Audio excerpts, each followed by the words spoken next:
Welcome to another episode of Let's Talk Sports. So AD gets a new contract. It was a lot of mixed emotions about Anthony Davis's contract. In my opinion, I think it's a well-deserved contract. Aside from the injury issues that he has, which no NBA player that plays today plays a full 82 anyway.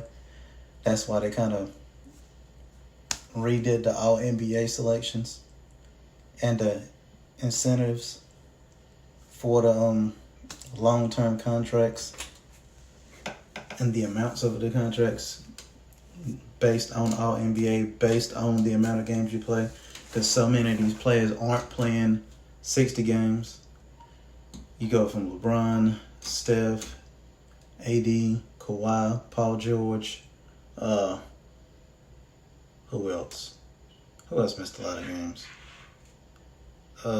Devin Booker, KD. Half of the top 15 players in the league missed more than 20 games this year. And it's been trending that way for the last 10, 15 years. But back to AD.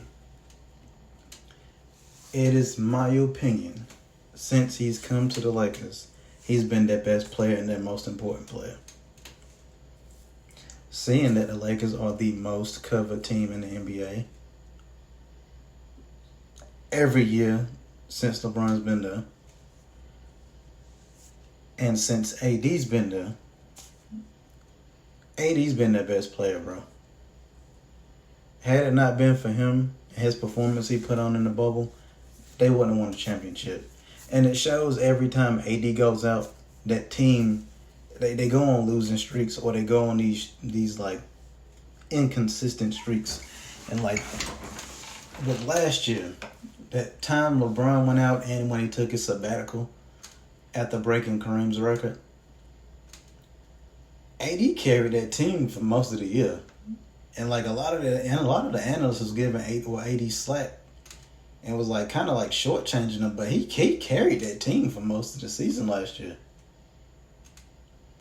And if it wasn't for him, that series with Denver wouldn't have been close, and they wouldn't have beat Memphis, and they for damn sure wouldn't have beat Golden State, because he was the main reason why they didn't beat. Well, Memphis couldn't get to the paint. Ja Morant couldn't really get to the paint like that, and he was the sole reason Golden State's offense was so horrible. Steph couldn't get to the paint, or he was scared to drive to the paint. He couldn't take mid-range shots because of AD's reach and his arm and his wingspan. He could just sit there with his arms up and block Steph's floaters, layups, some of his three-pointers I think he blocked. He would change the trajectory of shots around the rim. Just him being in the paint, not even him being healthy, because he's rarely healthy, but not even him playing at 100%. He's still a force to be reckoned with down there in the paint. Not even talking about his offense. He's one of the most offensively gifted players in the league, which doesn't get talked about enough. Threes is not really that big of a deal because you don't really have to shoot threes like that to be a dominant big man in his area. All you have to do is be able to space the floor a little bit and dominate in the paint and be a rim runner, but LeBron passing him the ball and some of the other guards they have just lobbing him the ball. He's the ultimate lob threat for them. Then he has that mid-range, sometimes it comes and it goes. Then he's like a 76 to 80% free throw shooter. So he's a beast on offense, and he's elite on defense. He's been in the conversation for Defensive Player of the Year whenever he's healthy. The bubble year, I think he was top 3 in Defensive Player of the Year. This year, I think he was like top 5 in Defensive Player of the Year. Had he been healthy the whole season, I think he would have probably been top 5 in MVP. I don't know.